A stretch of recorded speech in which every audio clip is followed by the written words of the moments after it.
lot of people, when they first start going to the gym, are drawn to the big lifts, the bench press, the squat, and the deadlift, and variations thereof. In fact, often those lifts are so appealing that people just get under the bar and try to do them with no foundation in consideration of proficiency with the movement patterns required to do the lifts, proper setup, or even a foundation of well-developed musculature that will support the execution of those lifts. This, in combination with the appeal to the ego to be able to load the bar with heavy weights, is often a recipe for absolute disaster. So today, I want to go over a few of the considerations that I make from a coaching perspective relative to exercise selection to ensure that individuals are proficient at the hip hinge and squat movement patterns, and so that they're developing the proper muscles that are going to form the foundation of their physical capacity to execute those lifts with a much lower risk of injury.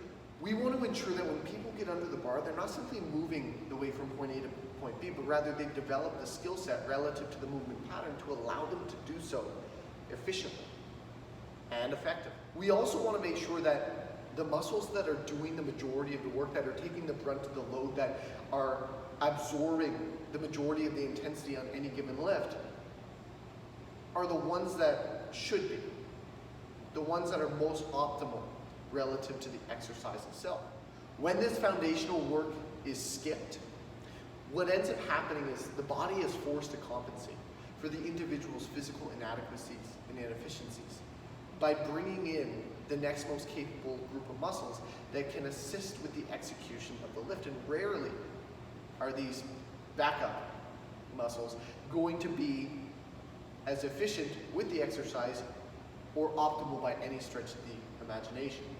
So you might be able to move the weight from point A to point B, but in the process of doing so, these muscles that mechanically are inefficient when it comes to their assistance with a particular movement pattern, or if their physical preparedness is not adequate to handle the stress applied by these exercises, it's not uncommon for injury risk to skyrocket. Depending on the individual, different approaches are often taken to ensure that they are proficient with the hip hinge and squat movement patterns and that they have an adequate foundation of muscular development. Now, sometimes we introduce a foundational phase, which that is the primary aim of the phase itself, and it takes 8 to 10 weeks.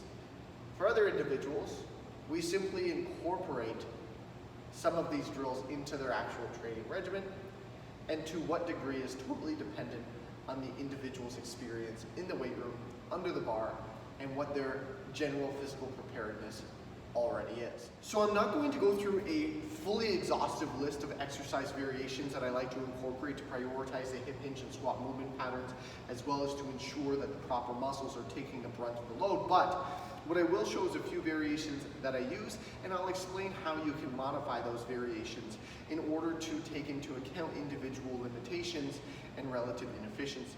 So one of the first approaches I like to do is ensure that drills are executed facing the wall. And I do use a tape measure, and I encourage clients to use a tape measure as well to actually measure the distance that they are from the wall itself. Generally, I use a 12-inch and a 6-inch distance. Now, depending on the individual, of course, that could be modified. Some people aren't able to move from a 12-inch distance to a 6. They have to move from a 12 to a 10 to an 8 to a 6. But of course, that's on an individual basis. It's something that you would have to figure out over time. But as an example, I will place the tape measure 12 inches from the wall. That's going to be where I want to place my toes when doing any given drill. So if I'm doing a squat, what I'll often do with a client is start them off with a squat to a certain height box. And the reason why is because assuming that somebody can execute the squat with proficiency simply because you've seen them do it freestanding doesn't necessarily mean that they're utilizing the right muscles in order to execute that squat. So by placing a box behind them, we can limit the range of motion and ensure that they can execute through that range of motion while maintaining control of the movement. The way we'll be able to tell is whether or not they simply plop down to the box, or whether they're able to touch the box with control and then stand back up without losing tension throughout the movement. And of course, everybody is different. Some clients are going to start with an 18-inch height and struggle with that. Some of them will hit the 18 with ease and will quickly transition to a 12 or 14-inch height. So, for example, I will place the box behind so much so that when my toes are aligned with the 12-inch marker, I'm able to sit back and down to the box without completely missing the platform. So, as an example, my feet are set up with my heels approximately shoulder width apart, my toes pointing slightly out. And I'm facing the wall because it actually presents a physical cue that's going to force me to break at the hips and drive my hips back. If I simply bend the knees at 12 inches, there's a strong possibility that I'm going to smack my face off of that wall, or at least grind my nose down the drywall. It's not going to be a very good feeling. So it provides a physical cue that you know in order to get all the way down to that box, you're going to have to push the hips back, which is exactly what we want for these individuals to ensure that they're engaging their posterior chain, using the musculature, their hamstrings, their glutes, musculature, their hips, etc., as opposed to just bending the knees up and down, which is all too common. So having that physical cue helps a lot, especially because you now have the ability to see whether or not somebody is leaning to the side as opposed to pushing their hips back. So from this position, hands are up at the chest, and I'm going to push my bum back, sitting all the way down, touch the box, and standing back up again. Under control, sitting my hips back, touching the box, and standing back up under control. Now generally, the aim is to be able to execute that range of motion with a high degree of proficiency, whereas you're not plopping down onto the box, and everybody's different. Some people are going to struggle at different ranges of motion, and more time will be required there. That's on an individual basis. You might find someone comes in, or you yourself who are doing this, you get to the 18, that's easy. Get to the 12, easy. Then you bring yourself closer to the wall, and you find at 6 inches from the wall, you can't get down to the 12-inch box anymore. That's okay, work on the 18. As you increase the degree of difficulty, either by bringing yourself closer or by lowering the range of motion with which you have to make contact with, or by removing the range of motion entirely and executing a full range of motion, some phases will require more effort and take longer for you to overcome. Generally, in order to graduate from these drills, and for me to consider someone to be proficient, they would have to be able to have their toes at about the 6-inch mark and be able to execute a full range of motion squat, keeping their knees in line with the toes the entire time, without deviating from that forward position with the wall, so they cannot twist to the side at all, up and down for at least a solid set of 10 over 3 to 4 consecutive sets. If they can do that much, then I'm confident that their movement pattern is adequate enough that they will be okay under load, and over time they will be able to improve because their foundation is adequate enough. Obviously, there's going to be other contributing factors that are going to need to be worked on, but if somebody can't even do that, it starts to really worry me what inefficiencies are going to undermine their progressions in the future if this is not improved first. Now what's great is this approach can also be used with the hip hinge. So often what can be done here is you can still use a box, and you can position the box so much as it provides a height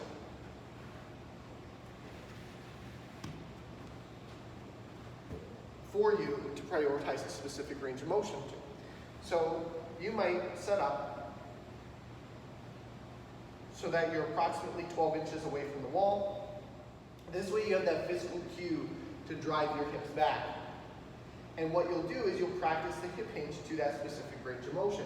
So now I know if I just bend over to get that weight, I'm gonna hit my head off the wall. So with that physical cue, I'm gonna drive my hips back, keeping my knees slightly bent, but making sure the majority of the movement comes from my hips and lower back. And from here, I can work this range of motion and strengthen it, focusing on driving my bum back to the wall behind me, keeping my back straight, and working on that hip hinge movement pattern, and ensuring that I feel confident in that range of motion before increasing the range of motion or further bringing myself a little bit closer to the wall. To give you an example, say, depending on the individual, of course, I set a prerequisite where it was, maybe the individual had been around the gym for quite a while, they're relatively strong, and I said, once we get to the point where you can, work an 80-pound dumbbell or kettlebell down to that 12-inch box for a set of 12 reps over 3 consecutive sets, then we know it's time to move on.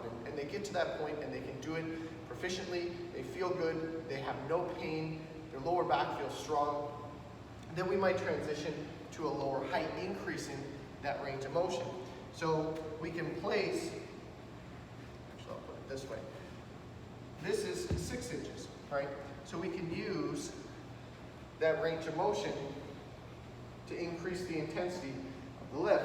So now I'm driving my hips back and it's a much greater range of motion, standing up and then placing that load right back down.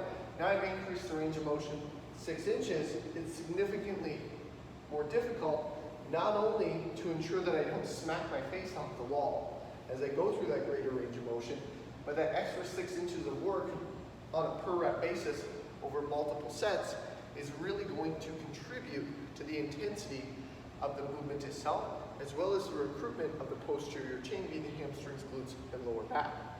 So by taking this almost modular approach and breaking the movement pattern down, we can catch individual inefficiencies and ensure that we develop the physical strength required to be able to overcome those. And it's not uncommon for somebody to be able to execute the squat fine, but when it comes to the hip hinge, they struggle to work through a specific range of motion.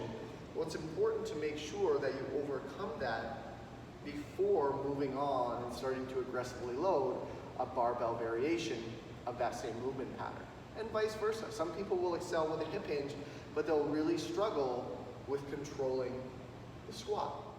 And although not an absolute rule, but generally speaking, when people are able to place their toes about 6 to 8 inches from the wall and execute a full range of motion hip hinge all the way down to the ground, they usually have a solid foundation with which to build off of now without that physical cue. Now, some people blaze through this phase. They've got a strong enough foundation that, with a few tweaks and prioritization of some specific ranges of motion here and there, and boom, they knock it out of the park, they're back under the bar, ready to rock and roll, which is great. Whereas some people, they get to this type of stuff and realize that they've been loading movement patterns that they're grossly inefficient at.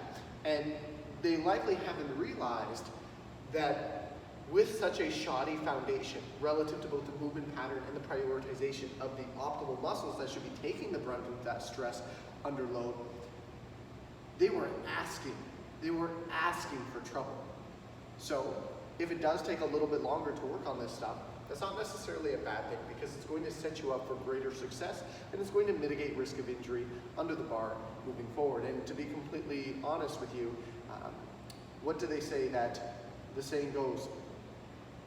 An ounce of prevention is worth a pound of cure. This was actually a saying that one of my clients taught to me because they appreciated how diligent I was with ensuring that they took the time to work on this somewhat tedious and seemingly trivial skill-based work.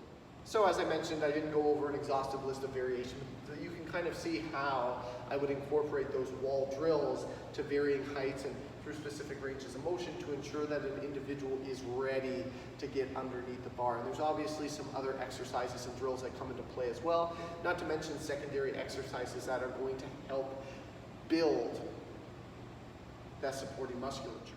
As a general approach, start far from the wall and high, shortening the range of motion. Become proficient at that range of motion to a specific load on an individual basis, and then increase the range of motion. Continue to increase the range of motion until you're through a full range of motion. Then decrease the range of motion again and bring yourself a little bit closer to the wall. What you'll usually notice throughout this approach is that as you go on, the pace with which you're able to overcome these ranges of motion and relative distances to the wall will become faster. So if you're considering getting under the barbell, I sincerely hope you take the time to build out your foundation first. And further, if you've already been under the bar, moving big weights, getting stronger, take a moment, take a step back. See how proficient you are with some of these drills. And then ask yourself, is your foundation as strong as you actually believe it to be? Although it might be a little bit of a check to the ego, you will likely be well served to take some time out of your training and ensure that this foundation is as stable as possible. Because just because you can get under a heavy bar, grind the weight out, doesn't mean, as I mentioned earlier, that you're not asking for trouble. Taking the time to deploy some patience, prioritizing some of these drills, and the building out of your foundation is not only going to help you overcome some of your individual weak points, but it's also going to set you up for greater success, both in the short term and the long term, under the bar. In fact, you might find that by improving your movement patterns, you actually are able to put more weight on the bar than you were able to previously, because now the supporting musculature taking the brunt of the load is further optimal. If you found this video useful, as per usual, make sure you follow or subscribe, depending of course on what social media platform you might be seeing this on. And as always, if you have any individual training questions, nutrition questions, or lifestyle questions, make sure to send them my way. And if I'm able to, I will definitely answer them in an upcoming post.